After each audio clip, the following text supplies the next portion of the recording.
the Seventh Ray by the Ascended Master Saint Germain.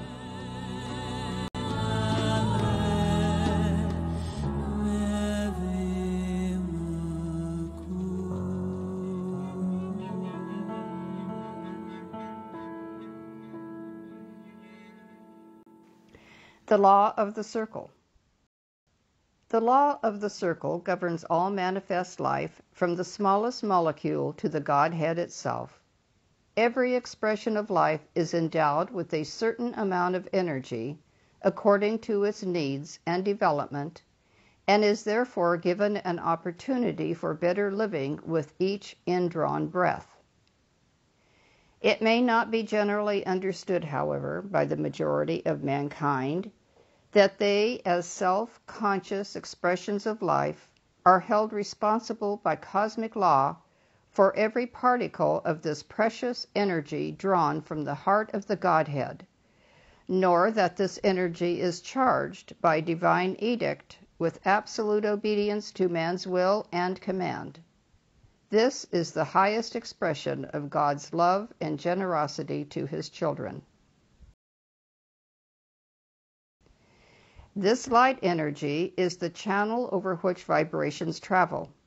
The distance it covers depends upon the intensity with which it is projected, but both on its outward and homeward journey, it obeys the law of the circle, and while it is absent from the aura of the individual who is responsible for its projection, it attracts to itself vibrations corresponding to its own rate, so that by the time it completes its circle and returns home, it is accompanied by a goodly number of the same quality of thought and feeling vibrations with which it started. There is never a mix-up in the return of anyone's energy. Each returning wave knows unerringly its own generator. The cosmic law is exact. The moment the returning energy touches the aura of its projector, it settles down, as it were, and begins to germinate seeds which produce a harvest according to their nature. If the outgoing energy was harmonious and kindly, the return to the individual will be peace and plenty. If the thoughts sent out were of a discordant or harmful nature, then the harvest to the individual will be correspondingly bitter. Jesus made no idle statement when he said, "As ye sow, so shall ye reap." The law of retribution, the law of cause and effect, and the law of the circle are synonymous and refer to the same aspect of the cosmic law. While it has worked unerringly in its consequences and the experiences of mankind, they have failed to learn through its effects that it would be far wiser and safer to live within the law of harmony until the love element within has developed to a point where they want to abide by love rather than the law. Jesus said, "Moses brought you the law. I bring you love." Under the new dispensation, man's attention is again being turned to the Christ within his own heart. He is being told to raise his eyes to the perfection of his own archetype, made in God's image and likeness, and is being taught the power of invocation by which he may call to his eternal Father to restore to him his eternal divine memory and to reveal to him the glory which he had with him in the beginning, before the world was. Cosmic cycles. Great cosmic events also move in these gigantic cycles or circles, and the great cycle governing the 14,000-year dispensation of the 7 rays must also come to a close in the joining or welding of the 1st and 7th rays. This is why the great Chohan of the 1st ray, the Master Morya, and myself, as Chohan of the 7th ray, with our respective chelas, are presently so closely allied in interest, purpose, and endeavors. This does not mean, however, that the other 5 Chohans with their chelas are not also vitally interested in the glorious activities coming into being now, which are characteristic of this ray, and the yet more magnificent ones that will be made manifest as we proceed into the full action of the new day. As a matter of fact, one might call the dispensation of the 7th ray the cosmic harvest, because it is really the gathering together or harvesting of the best endeavors of all the rays since the cosmic cycle's inception. It could also be likened to the final act of a great cosmic opera, when all the efforts of the musicians and artists are presented in one glorious final symphony, with all the actors or participants on the stage.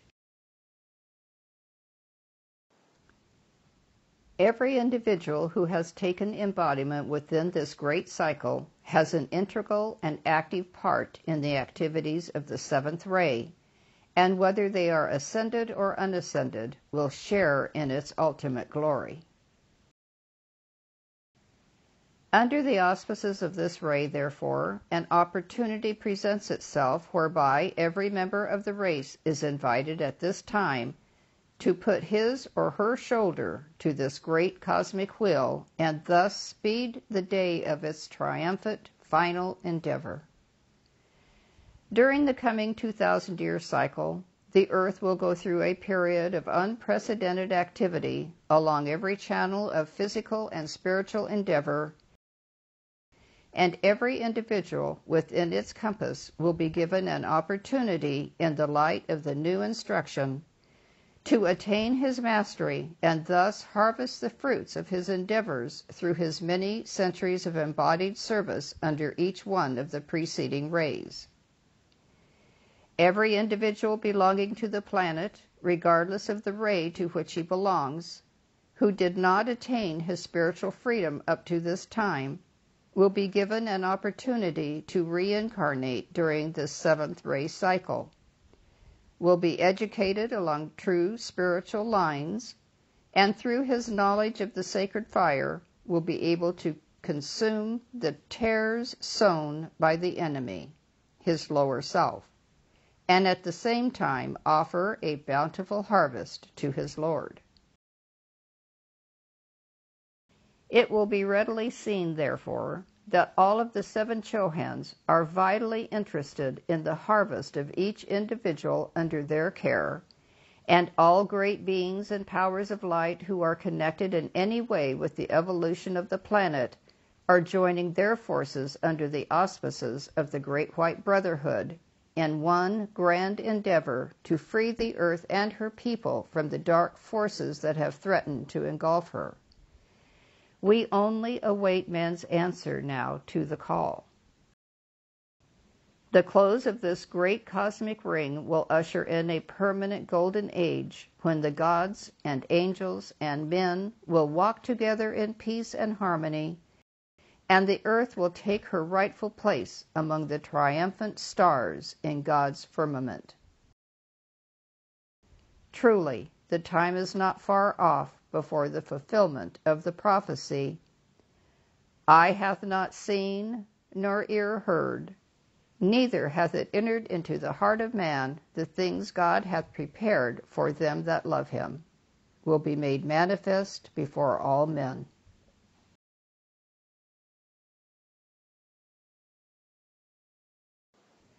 The fiery cosmic flame of freedom. Mankind in general are not aware of the fact that while they have fallen from their godly estate, yet through the gracious love of the Eternal Father they have never been divested of their creative power. They do not realize that they themselves create every experience, both good and bad, that manifests in their worlds. Students of the new day, however, while accepting this truth, are not yet fully convinced in their feelings that they also possess the power to dissolve by means of the consuming flame the unhappy experiences that make their daily lives so uncomfortable. Man's directive intelligence is the authority over the energy of his life stream. Energy is God's life in action. It is the substance out of which every manifest and unmanifest creation is formed. It is the emanation from the body or consciousness of God, and is charged by divine edict with unquestioning obedience to whatever mandate or command the will of man imposes upon it, whether the user is conscious or unconscious of the action.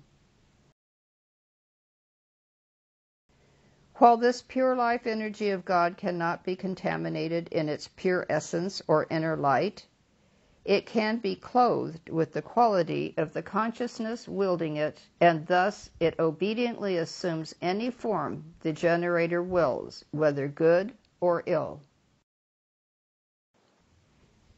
It is these dark garments clothing the pure electronic light that make up the shadows in our otherwise shining star.